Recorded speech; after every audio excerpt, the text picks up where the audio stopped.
Country boy. I get up before the rooster, put on my camo, load up my bow and my rifle and stock the ammo. I'm a bullet with the bullet, but I'm lethal with the arrow. Always down for the hunt, dub turkey and big bucks. Hit the woods and get fitted up. Mossy oak all across my fit, don't be surprised, we do this too. I be up before the sun with my 30 at 6. Hard body on, I ain't worried about the kick. Yeah, we do this too. What's up, guys? Welcome to another edition of We Do This Too Outdoors. I'm your host, Courtney Williamson. I got a special guest in the house today, Mr. Trey, Mr. AKA Mr. DeAndre Reed, Mr. AKA the Dreaded Archer. How you doing, brother? Bruh, I'm good, man. Like I said, just jamming to that song, bro. Yeah, man.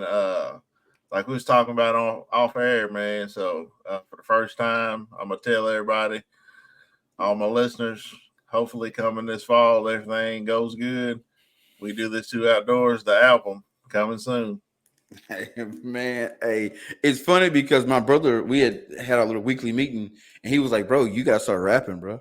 He said, "You gotta come out with a song." I'm like, "Bro, I'm not a rapper at all." Hey, man, I'm telling you, we can hop on a track. It ain't as hard as you think, man. I was like, I ain't no rapper either, man. But like doing this outdoors thing, I mean, you can always find something to tie in the piece, especially if the beat's cold. Yeah, just listen to it a few times, something will come to you, dog. Man, I mean, back in the Gap, so I had a buddy named Dre, and he used to rap, and he started living with us. I think it was his senior year, my junior year, and he always rapping. So I hopped on a couple tracks back in the day, and I got a couple bars out there that's not too bad. Yeah, a couple bars, yeah. I got a couple bars up there. Yeah, me. So my cousin Aubrey, shout out to him. So it was me. I think it was me, him, my cousin Dodie, and this dude named Chris Dupree. Our senior year of high school, we had like this little talent show, and I was supposed to be like the little special guest. So I was sitting in the crowd. They was up on stage doing their little thing. Then they was like, "See, Will, come on stage." So everybody was like, "Ah!" And I like walked to the crowd, said my little rap. You know, it was trash for real, but you know, my little school, man, it was like 10 black folks.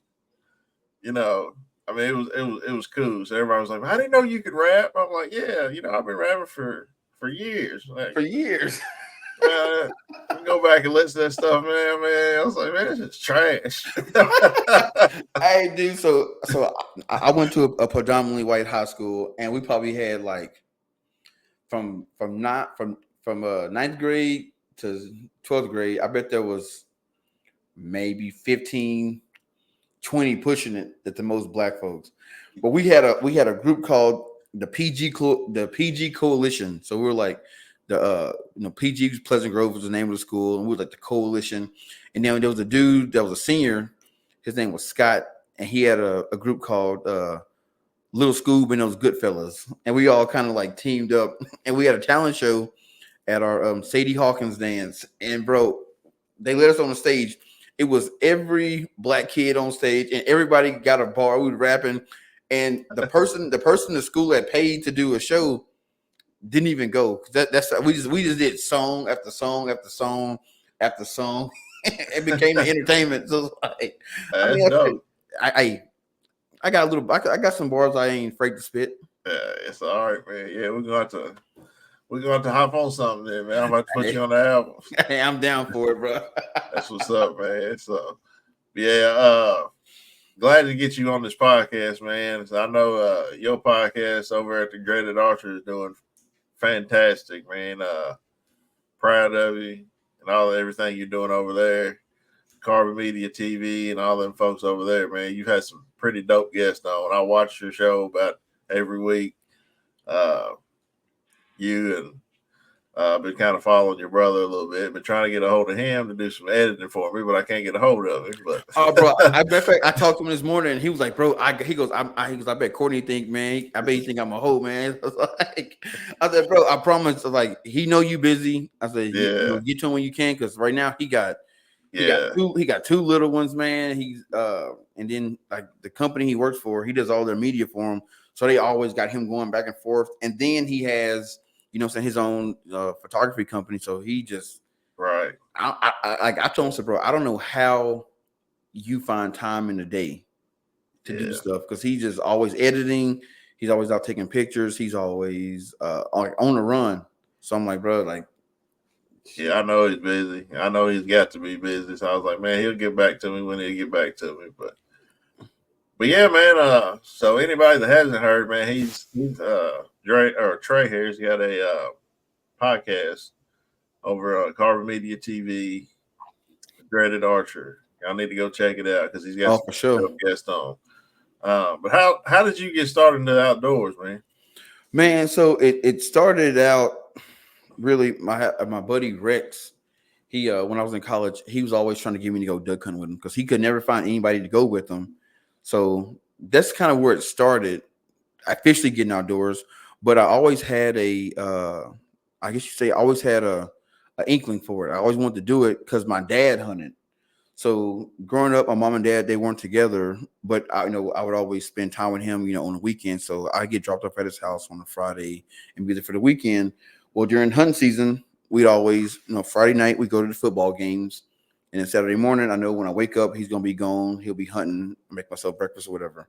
So probably around the age of like, I want to say 6 or 7, I was like, yo, hey, I want to go hunting. And he was like, oh, you're not ready for that yet. And I'm like, no, I really do. So he's like, all right. Well, he never took me. So then, the next year for my birthday, he got me some duck boots, or waterproof boots. Right. So I'm like, all right, cool. He got me the boots. That's all I need. I'm ready to go. Didn't go. So that Christmas, he got me a BB gun. He was like, hey, if you can master this BB gun, I will. We'll go hunting next year. So every day after school, I'll get off the bus, and I caught the bus at his house and got off the bus at his house. So I'd get my BB gun and I go out and I would shoot cans. But then cans turned into squirrels and all kind of other stuff, rabbits. And I was like, hey, I've put down a ton of squirrels. I put down a ton of rabbits. You're gonna take me hunting. And he's like, yep, I'm gonna take you. Well, season came up, he didn't take me.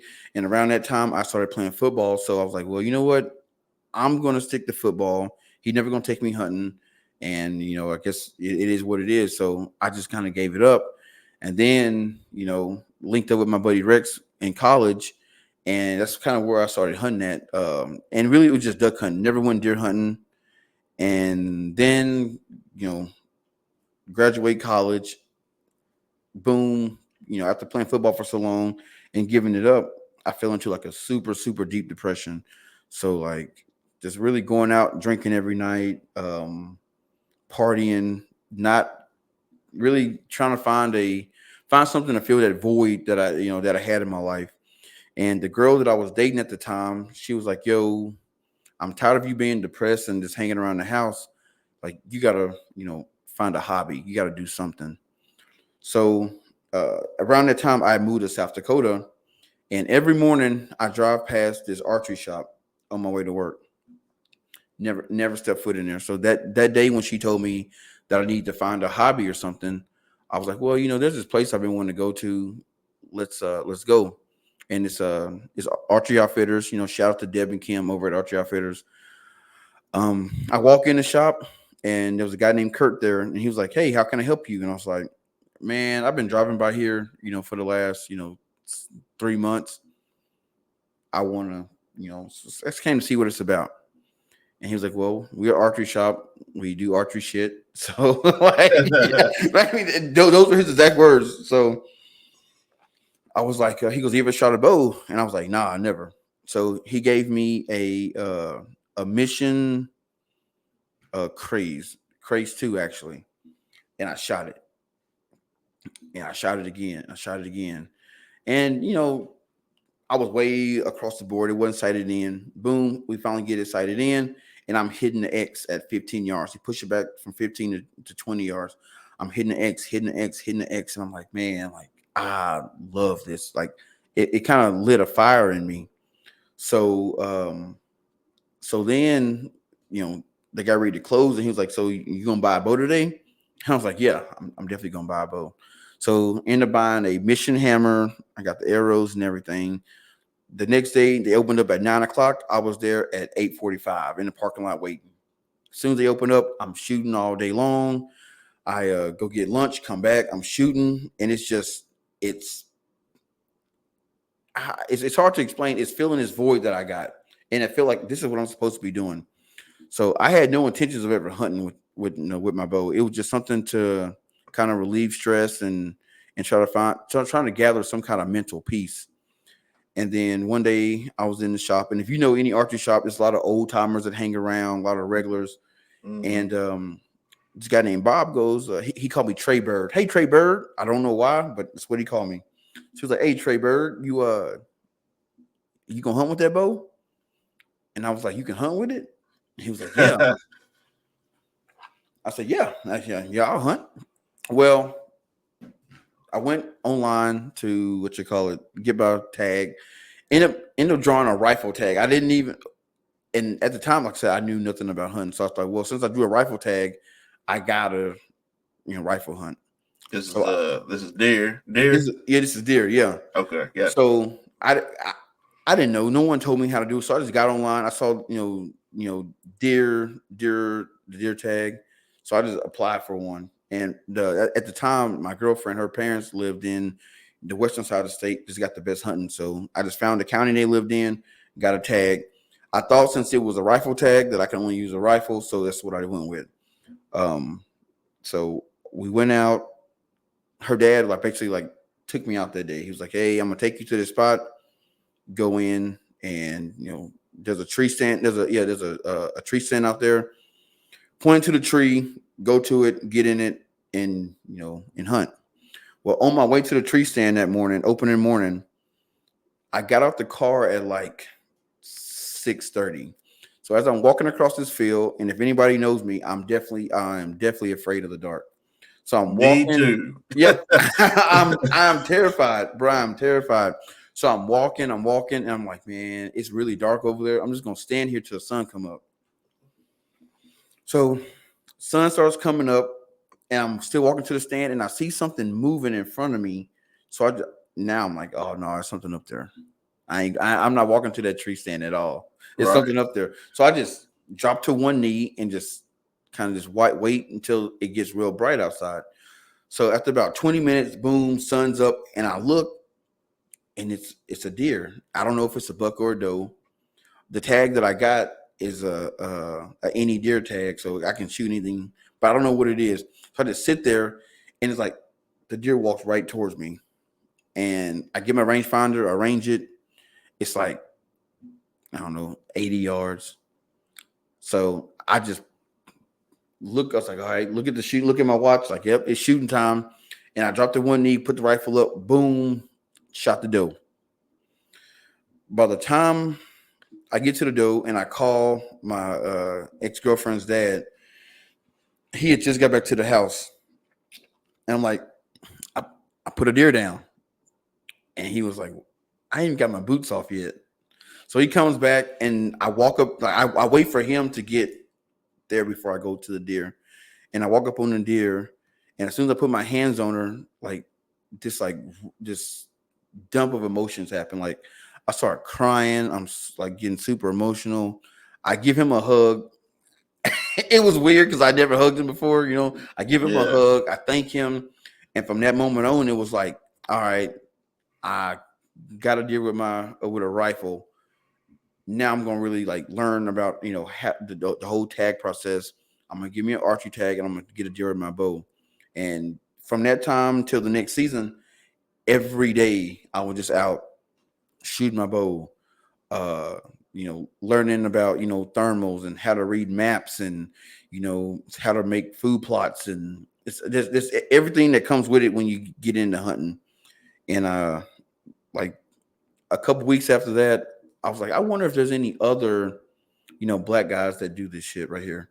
So I started looking on Instagram. I found one guy, started following him, and my brother was like, dude, you should document your entire archery journey.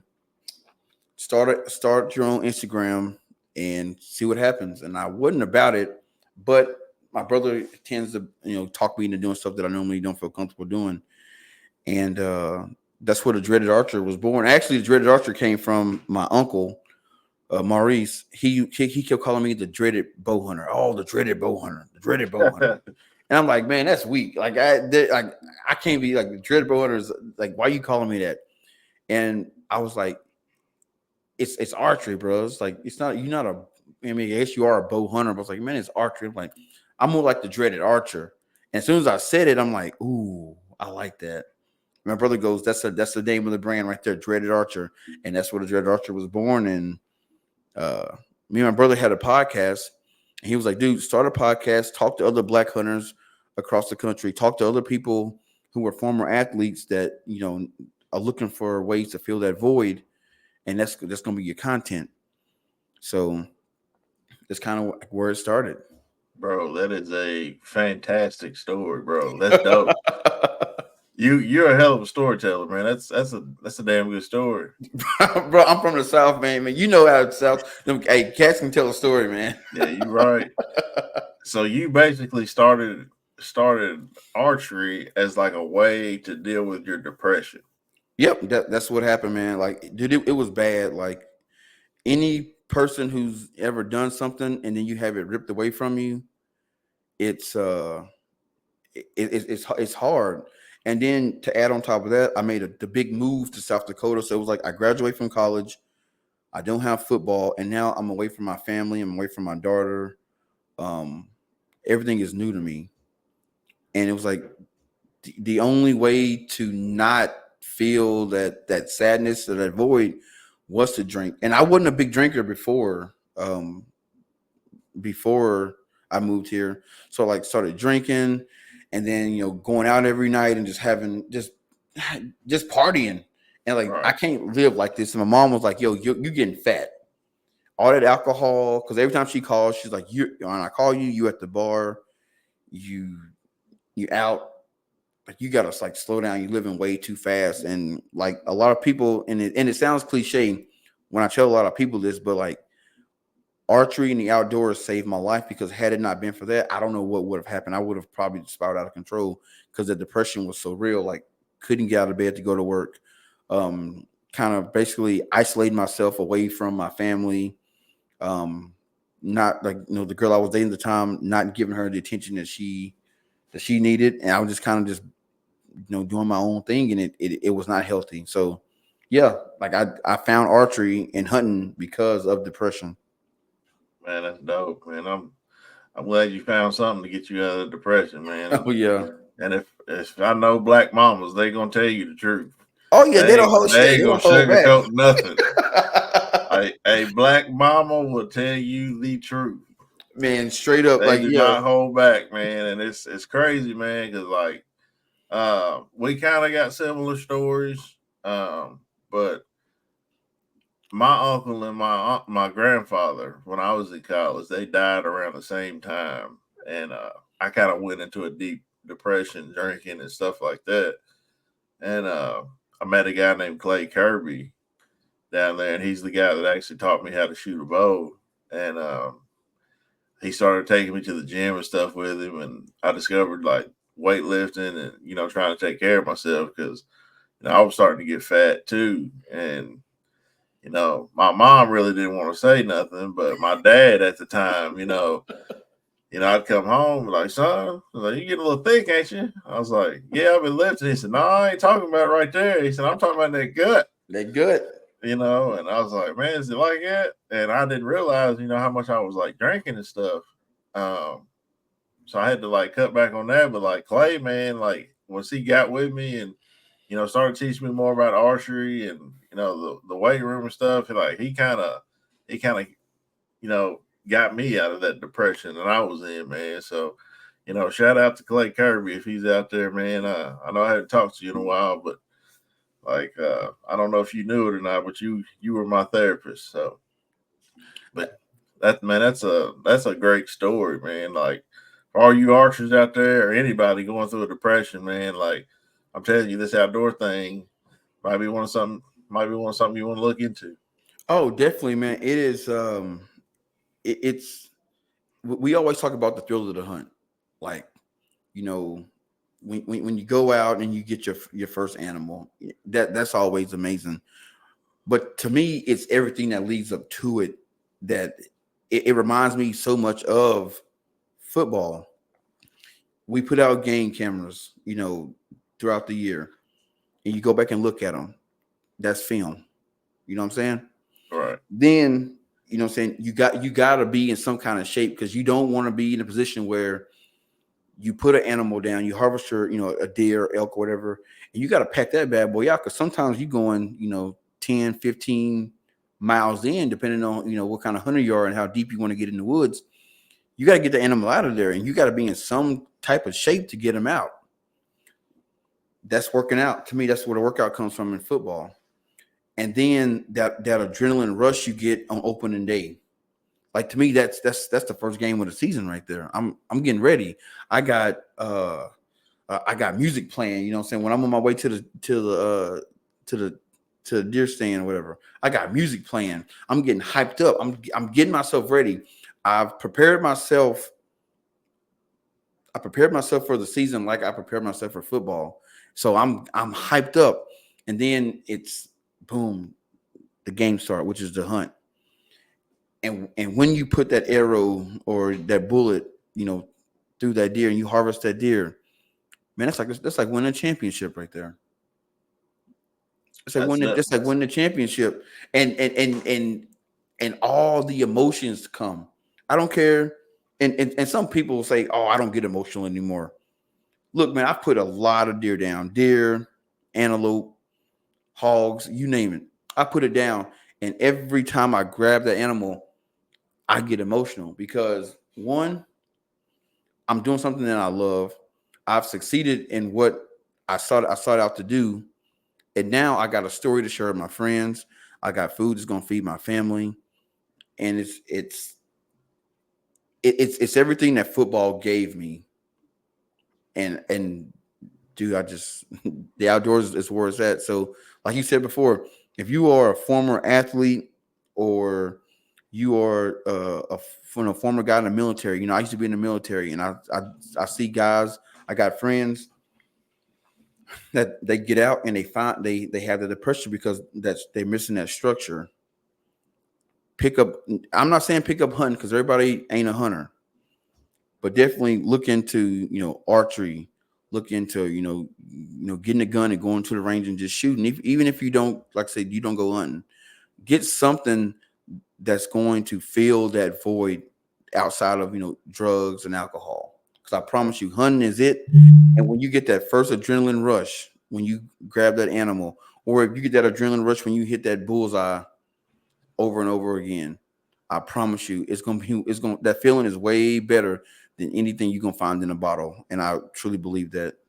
Yeah, or that fish that you catch, or that hike that you take. Exactly. Anything, anything. Anything. To me, the outdoors is just another form of the game arena.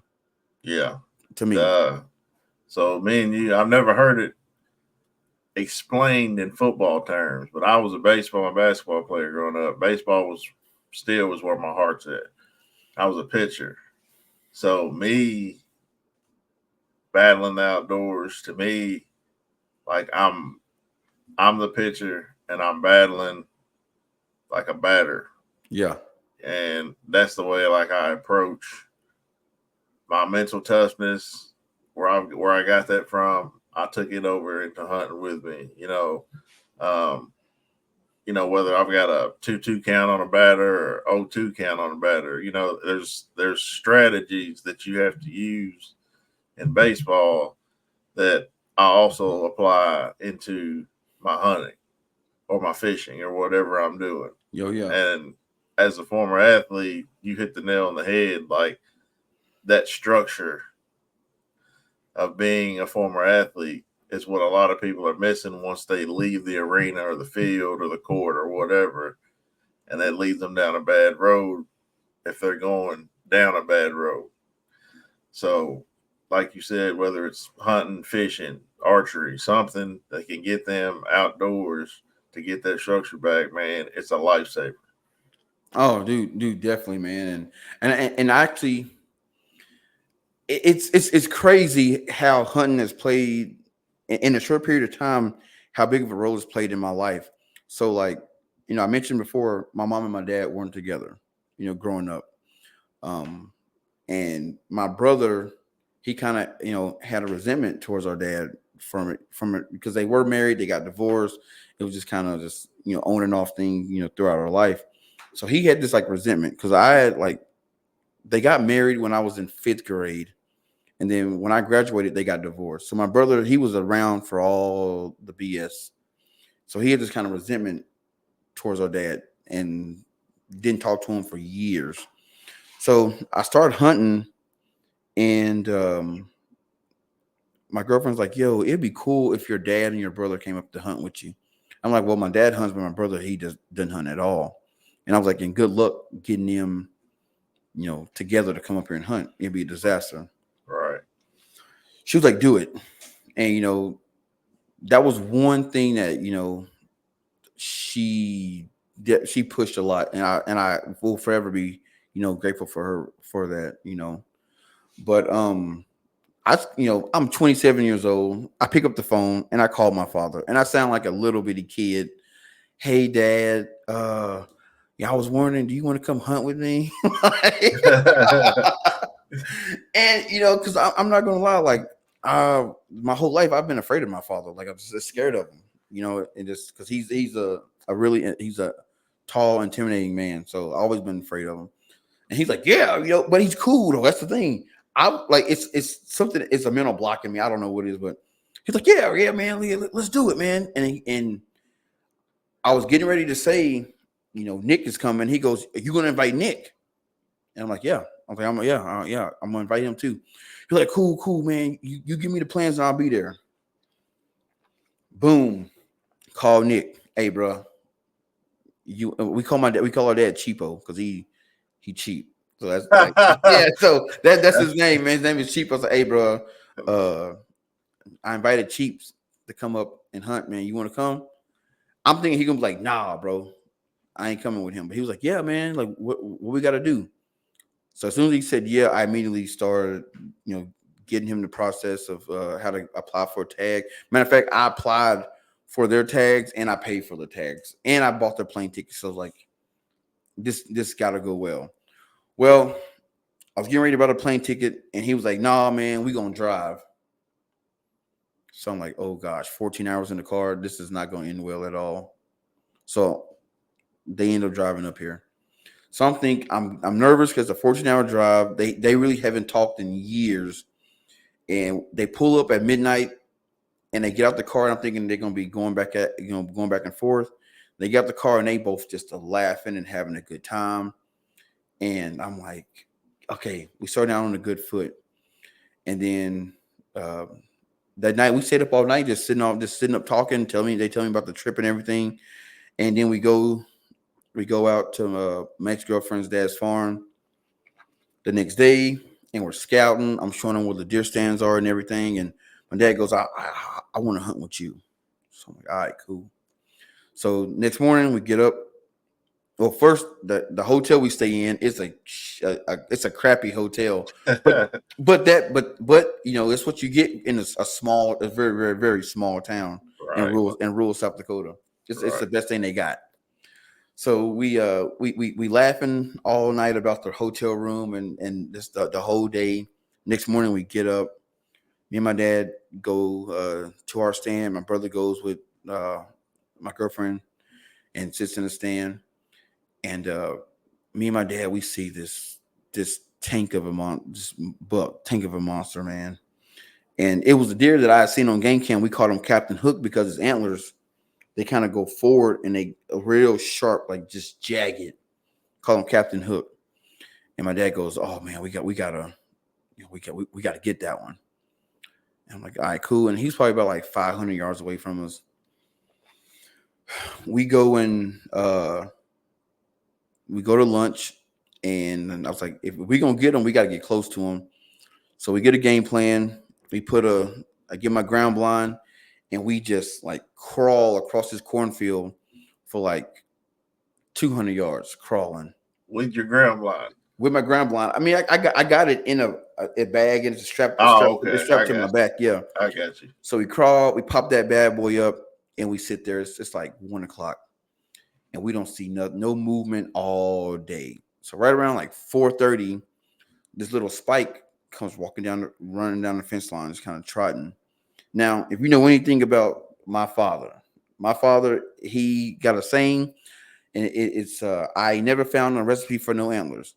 My father does not care about antler size. He see deer, he see meat, he see backstrap, he see sausage, all that. He ain't tripping about no antlers. Right. But I'm new to hunting. I'm watching videos and you want to get a mature buck. And I'm like, man, we got to get a mature deer. We can't just shoot this little spike. But the little spike, he gets to the fence line where we saw that big buck, and he gets to grunting and scraping his feet. All of a sudden, Captain Hook stands up. Now, he looked big at 500 yards, but now we like 300 yards from him, and he looks way bigger. Wow. Yeah. So I'm like, holy snap, like, holy crap, this is about to happen. So I give my dad, I really want to take the shot. But I'm like, this trip is not about me. It's about my dad and my brother, trying to get them back together. So I'm like, here, take the shot. So this buck chases the little buck away, and he jumped the fence to go back to his bed, and my dad fires off a shot. Wow. He missed. Mind you, my dad is left-handed trying to shoot a right-handed rifle, but he didn't bring his own rifle, which I don't know why, but misses. The deer kind of stands up, looks like what's going on, and continues to trot. And then I stop him. He looks, my dad shoots again, misses. Oh no. So now he's just a shaking. He goes, I can't do it. You got to do it. And I just, all right, boom, put him in the crosshairs. He stops and goes back to chase the little buck. And on his way back, I let it go. Wow. He dropped. By the time I put the rifle down to talk to my dad, he's already out the blind. He's already out, man. He's gone. He's gone. So I'm like, hey, man, hold on. We got to wait 15 minutes. No, man, he done. So we call, as he's walking up, like he's walking towards the deer, this big 8x8 that I seen on the game cam is now trotting right towards us. So I'm like, no, you're gonna blow the shot. Like we can get two. We can go 2 for 2. Right. And he sees him. He squats down and he's reaching his hand back, like, give me the rifle. So I like kind of crawl to him, give him the rifle. He gets the magazine. He puts 2 more bullets in. He misses both shots. He missed both shots. So that deer runs off. And my brother calls me like, man, y'all over to shoot. This sounds like World War III. What's going on? I'm like, bro, we just put one down. And Cheapo just missed a really nice one.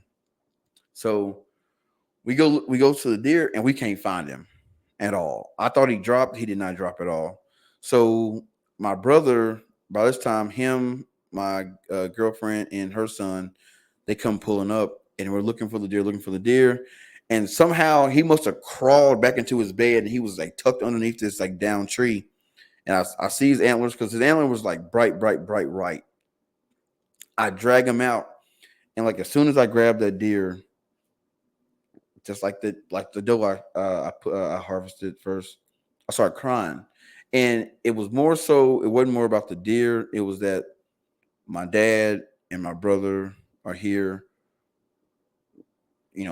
Me and my dad just, harvested our very first deer together. And it was like super emotional. Like we kept hugging each other. We was just cheering. Like I look at that picture almost every day, if not every other day, of him, me and him with that deer. Cause that was like the first picture in a long time that we're in it together, like smiling. And then my brother, he's super excited. He's hugging my dad, and now it was like, we got to get Nick a deer. My brother's picky because my brother's very competitive. He's like, all right, if Cheapo got this big deer, you got to get one bigger. I got to get one bigger. So I know I'm being long-winded, but this story is just great. Oh man, you can keep talking, man. I'm telling you, I can listen to you talk all day, bro. So my so last day, my brother he moves. He don't see a deer within an hour. I mean, this is a shitty spot. I want to move. I want to move. So it's the last day. Mind you, my dad has shot. He's already put down like the buck. Well, I shot the buck, but he's already put down like 2 doe. His cooler full. Yeah, he's good. Yeah, he good. His cooler full. So like, he ain't tripping. Like it's a done deal. So for him, so my brother is sitting in his stand. We're sitting in the ground blind. Me, my brother, and my dad, and my brother. He just mad. He's sitting just like this, just mad. And he's like, man, I lost my job coming here because he took that time off, but I guess his boss forgot. Yeah. So like the 3rd day into the trip, his boss called and said, "Yeah, you ain't got no job. I'm changing all the locks. Like you fired." Oh, He's like, "I lost my job.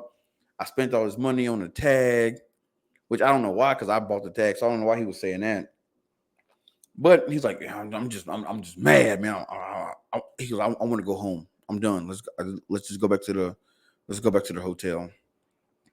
So right around that time, that little spike that me and my dad had saw that drew out Captain Hook comes running down the fence line. And my brother goes, "Man, give me the rifle. I'm gonna take him." And I'm like, "Man, don't take him because he young." But you know what? It is what it is. You came to South Dakota, get your deer, my man. So my brother shoots, misses him. But the young buck don't go nowhere. It's like he's like, "What is that?" He keep on trotting. Well, then he stops, and he's all grunting and scraping his feet. So my brother shoots at him again and misses him, and this deer, he runs off. He's gone. So he's like, "I'm done, bro. I'm done." Like, it is what it is, whatever. He's really big mad now. Yeah, he big mad. So he get out the blind first, and I'm getting all the stuff together. And when I go to head out, I see him, and he's reaching back, and he's like doing his hand like this, like. And I'm like, "What?" And he goes, "It's a deer, bro. It's a deer." So I don't know what he's looking at all. So I give him the rifle. Well, around that time, my dad steps out the blind and kind of just walks to the side of him. And my dad goes, "Oh, there's a doe." And he pulled up his rifle and bro, shoots the doe. So my brother's like, "Man, God, what like this?" I don't know what my dad was thinking at that time. But as my dad shoots that doe, this buck stands up across the creek, probably like 50 yards. And my brother sees him, and immediately his leg starts shaking. He's shaking, and he's trying to, just get a shot off. And I said, "Hey, look, man, lean up against that tree and use it as support and get the shot. Like, just do it." Because the deer's looking right at us. And then it was like, I don't know, like the deer just like, I'm ready to go. And he's turned broadside and started walking off. And my brother lets the shot off. Wow. He jumps up in the air, runs, and then disappears. So we go across the creek. My dad gets his doe, and we're looking for my brother's deer. And then boom. I'd never put eyes on a deer until that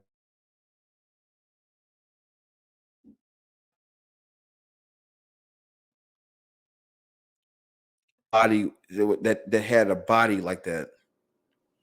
His body was so big. His rack, he's a 12 point, but it was like he's a young 12. But his body was huge. Yeah. My brother grabs him and he starts getting emotional. He's like, "Oh man, like this is," because this is his first deer ever. And him and my dad, like they hug, they get a picture together, and we take those deer back to the camp, and we're up all night just talking about it, and we're riding back in the gator, and we're just going back and forth about the entire day because it was just crazy. Like, you not only harvested a deer on the last day, last light, but you got a monster on the last day, last light, and it was like there's no better way that trip could have ended. Like the way it ended was like no movie writer, nobody could have wrote a better story than that right there. You got two brothers and their dad out hunting last day. The youngest brother puts down his first deer at last light on a trip that was meant to, fix the relationship, the strained relationship. Dude, it was perfect. And we went back to the hotel. Neither one of us could sleep. We sat up all night just talking about the hunt, talking about how the trip went, and just having a good time. So I tell that long ass story to say hunting not only saved me out of depression, but it also mended my family. Because like none of us, well, me and my brother spoke, but we didn't really talk to our dad like that. And ever since then, we've gone on a trip every single year, 600 trips since then. Every trip is we always get something. We gonna get something. It might not be a monster. We're gonna get something. But my dad even said, he goes, if when I come up here, I don't even care if I get something. I just love spending time with my boys and talking and reconnecting. He tells the same stories every single year. I don't care, man. I want to be like, I've heard this before, but I don't, because I don't know when the last time I'm gonna see my dad again. Right. So just having those stories, and my brother, same thing. We just enjoy our time with them. And now, I live 14 hours away, and they live in the same town. Now he goes out to my dad's farm, and they sit and they talk, and they, after that trip, my brother had a daughter that my dad had not met yet. It was like a year in. When they got back, my dad, met his granddaughter for the first time, and just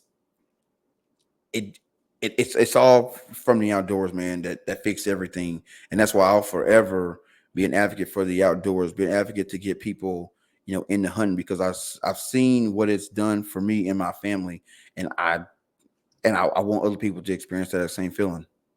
Right, man. I cannot wait until this drops, so some people can hear that story, man. The power of the father, Bruh. especially in our community, in the Black community. Somebody needs to hear that story, simply because, as you know, like in this community, I was fortunate enough to grow up with both my parents, but a lot of my friends that I met either in college or either in high school or elementary school, they didn't have that luxury. The dad was gone, in jail, dead, something like that. And that father figure wasn't there, man. And later on in life, maybe they would meet their father and they'd have all this resentment against him. Yeah. But dude, that story that you just told, somebody needs to hear that. Oh, hey, man, dude, that'll preach, as my granddaddy would say. Oh yeah. Oh, that'll preach, man. Like I tell people, sometimes I get on my soapbox, but when I'm done, you're gonna be clean. You know what I'm saying? Right. Hey, that's clean, man. That is a hell of a story, dude. Do our hunting trips every year, something crazy happens, man. Like something that's, I guess people say like a core memory or whatever. But dude, I'll never forget this was the last year before me and my girlfriend broke up, and we don't hunt that farm anymore. But last year, I'm sitting in the deer blind with my dad, and it's cold. That's another thing. They that lucky. So out of the 6 years we've hunted, 5 of those years, we had pretty good winters. It wasn't that bad. They was like, it ain't that cold in South Dakota. I'm like, yeah, y'all got lucky. Well, that last year, it was cold. I'm talking about -16. Ooh. Yeah. Got to be more careful. Exactly. And me and my dad sit in the blind, and we ain't seeing ain't nothing moving, bro. I'm talking about, it's a quiet, cold morning, man. And my dad's phone would keep going off. And I'm like, man, just answer. We ain't seeing nothing, just what it is. And it was my uncle. And he was like, hey, man, he told him, mama ain't doing good. And he's like, well, what's up? And he's like, yeah, tried to wake her up. She ain't responding. You need, I don't know what to do. He goes, man, call May, which May is my aunt, his sister, and, check on her. So sitting in the blind, we still hunting. He get another phone call and he don't say much. He goes, yep, okay, yep. Do what you need to do. And I was like, everything good? And he's like, yeah. He goes, man, everything's fine. So we are walking back to the farm, and my brother he had shot a doe. So he's going. They don't touch the deer on our trips. Neither one of them touch deer. It's always me. I'm always the one. You. I'm always the one cleaning it. You invited us out. You gotta. We the guests. You the host. You gotta do all the stuff. Yeah. So we cleaning it. I'm cleaning the deer out, and my brother goes to the barn to get a saw. Well, as I'm cleaning the deer, my phone keep going on and on off, and it's my sister. I'm like, she'll call me back, whatever. Well, she calls my girlfriend, and she comes up and she's like, yo, we gotta talk. And I'm like, talk about what? She was like, call your sister. And I was like, okay. So I call my sister, and she's like, hey, she goes, what's Cheapo doing? So I look around, and he's probably 30 yards standing by a hay bale, kind of looking out over the field. I'm like, he out here, we hunting, he out looking over the field. And he goes, have y'all talked to him? I'm like, I just got out the truck with him. What do you mean if I talked to him? She was like, Granny passed. And immediately, man, I stopped. I didn't know what to do. I'm like, what? And he's like, yeah, Granny passed. He didn't tell y'all. I'm like, he didn't say nothing. So I immediately take my gloves off, put my knives down, take the gloves off, and I walk over to him, and he's bawling. He's bawling, he's the baby. And basically, he came on a trip. She had been sick, but he came on a trip because he knew, like, I go on this trip every year with my boys, and I cannot miss this trip. So he didn't really tell us how bad things were. And I'm like, hey, I'm like, I look at him, and he's just like tore up. And I was like, Tristan just called. He goes, yep. I was like, are you good? And he was like, yeah. And I was like, no. I was like, we can wrap this up real quick. I can take care of the deer and everything, get her in the cooler. We can go back to Sioux Falls, and I can put y'all on the first plane back to Texarkana. And he's like, no. He goes, man. He goes, she'd want us to hunt. And he goes, that's what we gonna do. And my brother came up, and he's already in tears because my sister called him. And that was kind of like, he just kind of sucked it up. And it's like, and I could only be strong because he was strong. Like, I felt like I had to be strong for him because I knew how much it had hurt him.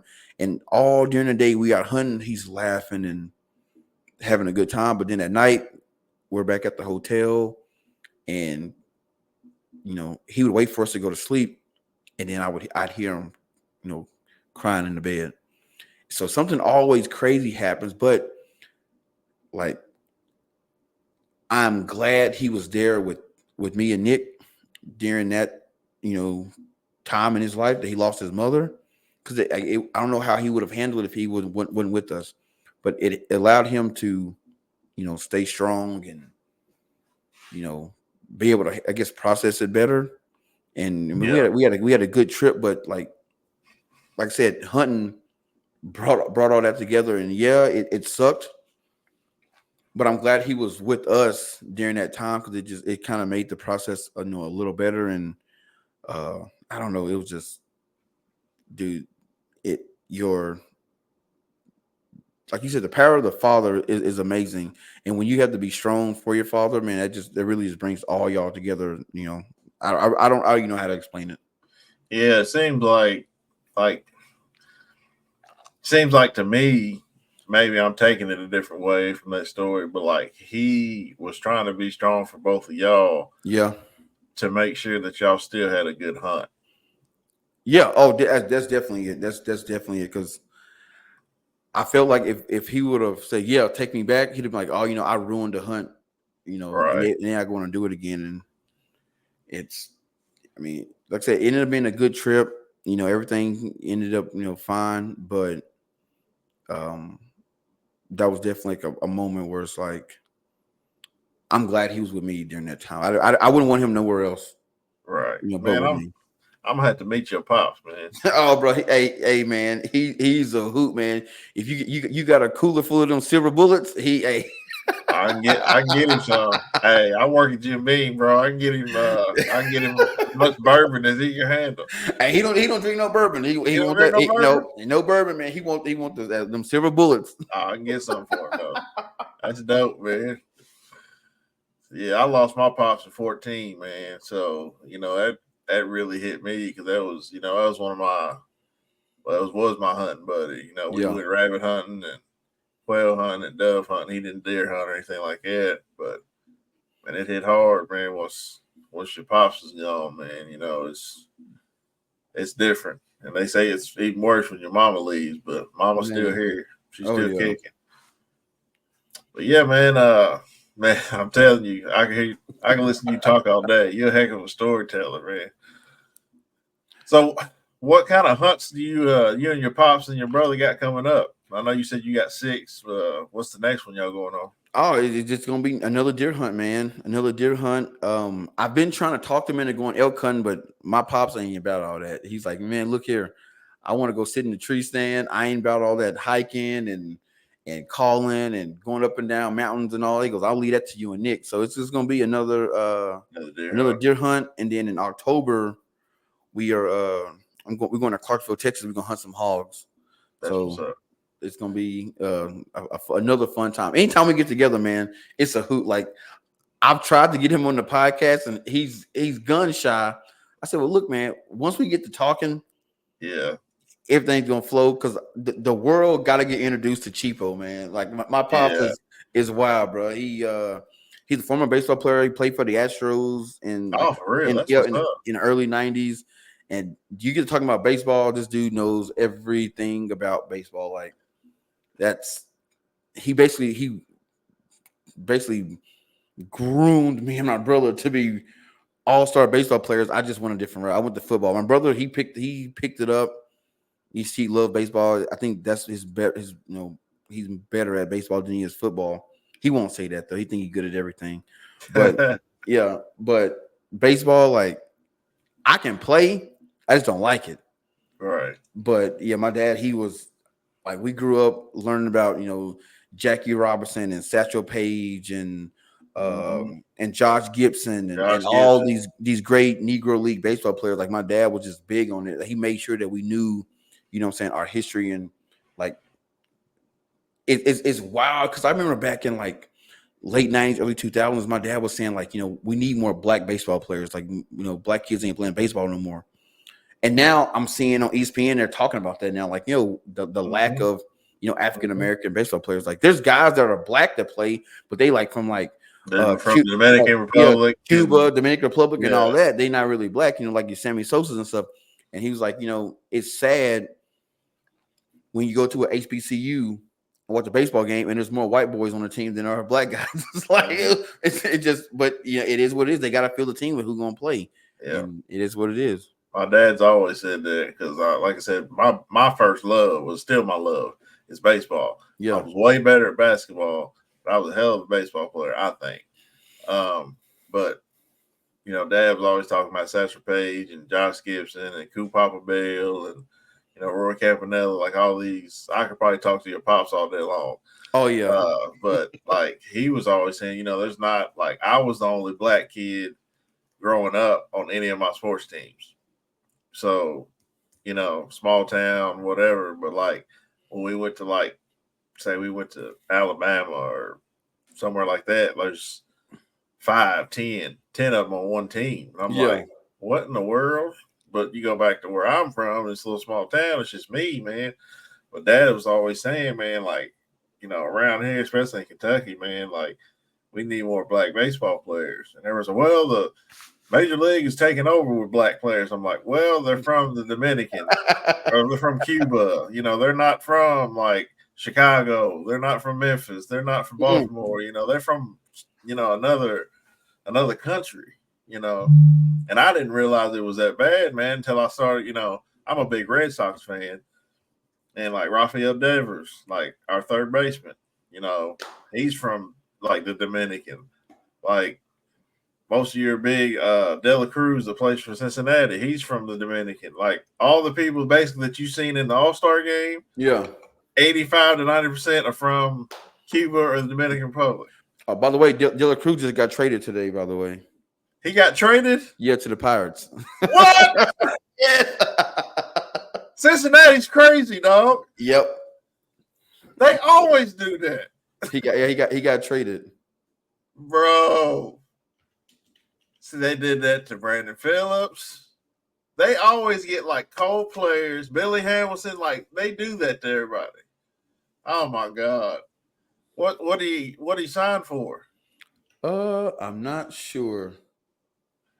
Okay, not man. Oh no. Ron De La Cruz. That's Brian De La Cruz is went to the Pirates. I was about to say my bad. If Cincinnati Reds got rid of De La Cruz, yeah, I would have heard. Oh my God, yeah, dude. Brian De La Cruz went to the Pirates. Okay, I saw De La Cruz to the Pirates. I'm like, man, Ellie De La Cruz, but no, this is Brian De La Cruz. All right, for all you listeners out there, Ellie De La Cruz did not get traded from Cincinnati. It was another De La Cruz. They got traded to the Pirates. Because, bro, my phone would have been blowing up if that would have happened. Man. Yeah. Bro, see, I knew you had a love for baseball because I was talking to my brother, and he was like, yeah, man, I got a show with Courtney. But he rescheduled because he said it's tradition for his family to watch the home run derby. Yeah. And I was like, man, he must really like baseball. Yeah, man. I scheduled him for that day, man. And then I was like, whoa, hold on. I was like, I can't do it this day. And, you know, we always watched ever since I've been a kid, like we've watched, you know, it was me and my dad, my mom's, you know, tradition, but mom didn't come over and watch. It's basically me, my son, and my wife was watching the home run derby. That's a tradition for us. And it's the same thing during NBA All-Star weekend.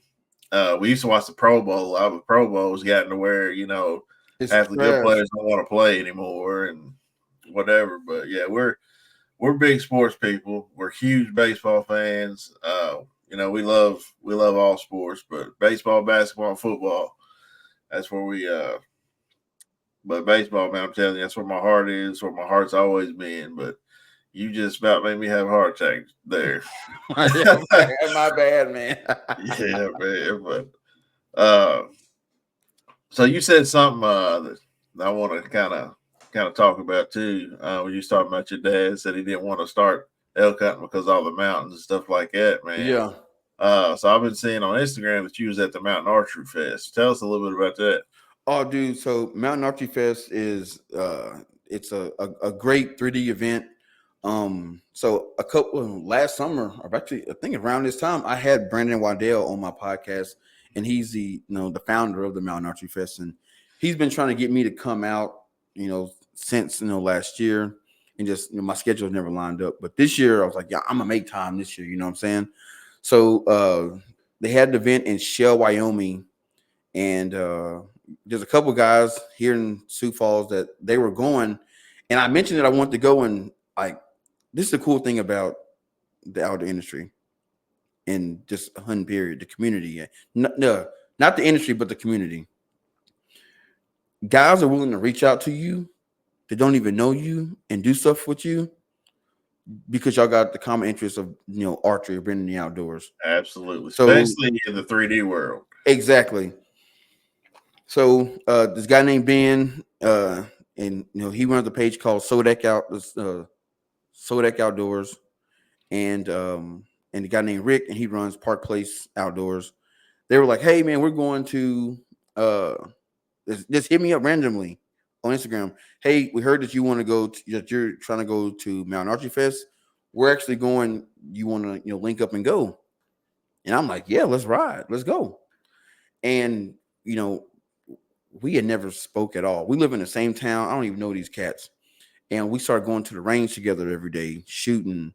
we started a group chat and just we've bonded this friendship. So we head out to Wyoming, man, get out there and Brent like Mountain Archery Fest. You got TAC, which is Total Archery Challenge. You got Mountain Archery Fest, and the best way that I can describe the two is TAC is more like a big frat party. Everybody out there having a good time. Everybody drinking at not while they're shooting, but after at night. It's just like a big frat party. And Mountain Archery Fest is more of a family friendly event. You can take your kids out there. You know what I'm saying? It's more personal than TAC is. TAC is real commercialized, if you can say that. We get there Thursday, and we pull up to the event. The event don't start till Friday. So I'm wondering, like, why are we pulling up to the event? They ain't it don't start till tomorrow. We start Ben goes, we're gonna help put up targets. So we pull up and we're putting out targets. Meet Brandon, give him a big hug. This is like the second time I met him in person. And we're putting out targets. We're meeting, the whole staff. We're getting the event set up. And the next day we get out there, man, and dude, they have a course called the World Record Course. Every 3D target on that course is a 1-to-1 replica of the top 25.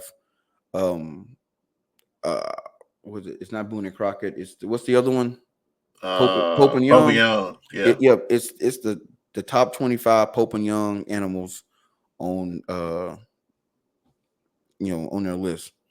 So you got elk, you got bear or polar bear, you got bighorn sheep, and the antlers are, like I said, a 1-to-1 replica. So you're seeing what that animal looked like in real life. On top of that, the shots are the exact same shots that the person that harvested the animal took. So it's not a lot of bombs. You're not 80-yard, 70-yard bombs. The record whitetail, that was a 20-yard shot. You know what I'm saying? The elk was a 40-yard shot. Just real easy, easy shots, but you're at awe at how big this animal is in real life. They had a fitness challenge that I damn near died on, but I did it because you gotta take it all in, man. And I was not in shape to do a fitness challenge at 8,000 feet elevation, but I did it, and everybody was so encouraging and cheering me on as I'm out there about to pass out. I love the Mountain Archery Fest. It was just dope. It's just like I love TAC too, but I'm big on family and relationships and being personal. Mountain Archery Fest was like it was that. At TAC, you're never gonna see the guy that found the TAC. No, never. But when you go to Mountain Archery Fest, Brandon is going to be out there. His kids are going to be out there. His wife's going to be out there. You're going to meet with them. Brandon cooked for us every night. At the end of it, we had a thing. It's a session called S'mores and Conversation, where they light a fire up. We have s'mores, and everybody goes around and tells their story about how they got the TAC. Not how they got the Mountain Archery Fest, or what archery means to them, what the outdoors mean to them. Like everybody talks their journey, and it's an amazing event. And if you get an opportunity, I highly recommend that you go because it's a life changing. It's a life changing event. For sure. Yeah, we're definitely going to go next year. Me and my best friend. I think my best friend actually went to the rally that they just had for Bowtech right down the road here in Cave City. Yeah, I'm saying, when did you say that was like right there by your house, like 45 minutes? Not even that, bro. I think, yeah, but it was my birthday. It was my birthday weekend, this past weekend. But I think he shot that world record course that you were talking about. And he got to meet Paige Pierce, which he's a big fanboy. Paige Pierce. He loves Paige Pierce. And I was like, if I go, I want to see Eva Shockey. I want to meet Eva. So, Eva, if you hear this, I would love to meet you. Love to meet you and your dad. I've been big fans for a long time when I used to shoot Bowtech. I don't shoot Bowtech anymore, but I might be going back. But he was talking about how dope it was down there. And then, like, me watching all your videos on the Mountain Archery Fest. Because I've shot a TAC. I'm shooting another TAC in August here. It's called The Farm in Indiana. But It's right across the bridge from Louisville. But like you said, man, you'll never beat the founder attack. It's like you said, it's a big frat party. But you're not the first person to ever tell me about the Mountain Archery Fest being like a more like family like event. So I'm definitely gonna have to find one next year that's close enough, or might go out there with you. Were you in South Dakota? No, we were in Wyoming, Shell, In Wyoming. Wyoming. Woo, yeah, I'm about to get in shape for that one. Which he said they're not doing Shell next year, so it'll be another one. So whenever he put the list out, he's constantly growing. Yeah. Places that this one is good, but we had more success at this place. We're going to go to this place.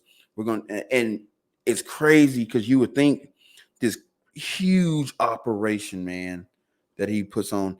He got 4 guys that put up targets. It's Garrett, Maurice, and Maurice's 2 kids, and that's the road crew. That's it. 4 people. That's 4 crazy. people, and they put up every single target. And check it. Say you go to Shell Wyoming. Say you went to Shell Wyoming this year and shot. The next year you go, it's the same ski resort, same mountain and everything, but the targets are never the same. They set up the course different every year. Every location is different. And they got the Carbon TV Western course, which is, I didn't shoot it, but they said it's wild, it's nuts. They have a not target contest, but they have a competition shoot that it make you think, because when you go to a 3D shoot, you think you got to shoot every target, right? Right. This particular competition, so you have you got the vitals, which is 5 points. You got the heart shot, which is 10 points. If you don't hit the vitals of the heart, that's negative 15. Well, some of the shots, you can't see the vitals. So a lot of people think, well, I just got to shoot the animal. Well, then you lose 15 points. The whole point of that course is, how ethical are you? Are you willing to take that, take a shot that you can't see the vitals on? So every target is not meant to be shot. And then at the end of the event, they have a shoot off. And you'd be surprised how many kids are in the shoot off compared to how many adults are in the shoot off, because of the point thing. Because it's easier, if I can't see the vitals, I rather take 0 points than to lose 15. Than to lose 15. Yeah.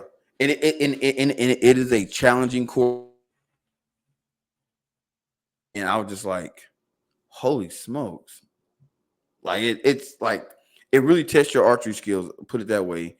And again, like all the vendors and sponsors, they give so much. And if you leave with nothing, it's your own fault, because there's plenty of opportunity to win something. It's just like I said, it's a great event, and I can't talk. I don't give it high praise enough. And I'm not bad talking tack. I love tack. Tack was the first 3D shoot I ever went to. I love both of them. I love them. And I wish they would get together and do something together, because it'd be dope. But if you got an opportunity, definitely go to Mountain Archery Fest, meet Brandon, and once he meets you, he'll treat you like family, as long as he know you. That's what's up, man.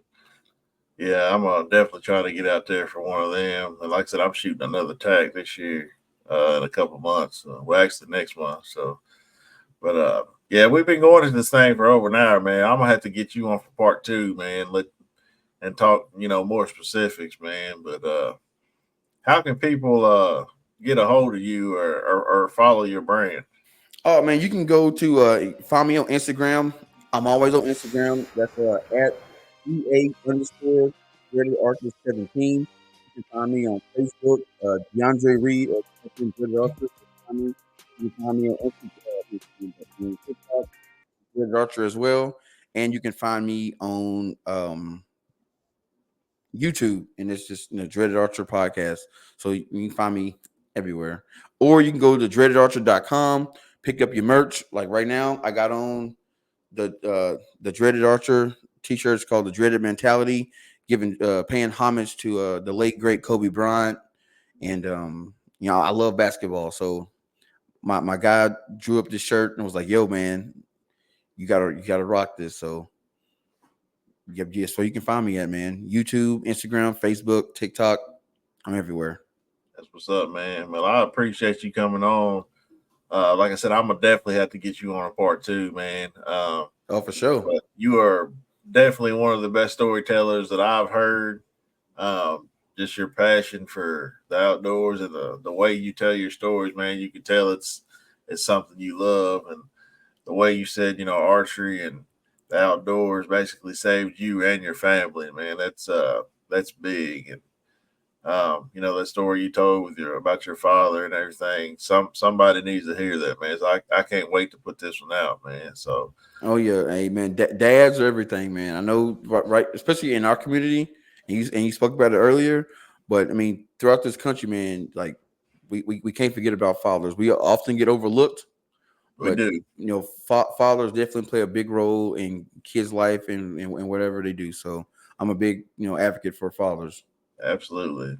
Yeah, we get overlooked sometime, but especially in our community, man, we gotta keep at it, man. We got youngins that we gotta raise up to be men, strong men. And if we don't do it, nobody else is gonna do it. But That's it. that's what's up. Well, that's another edition, guys, of We Do This Two Outdoors podcast. I'm Courtney Williamson. This is my boy Trey. Big game, small game, all game. We do this too.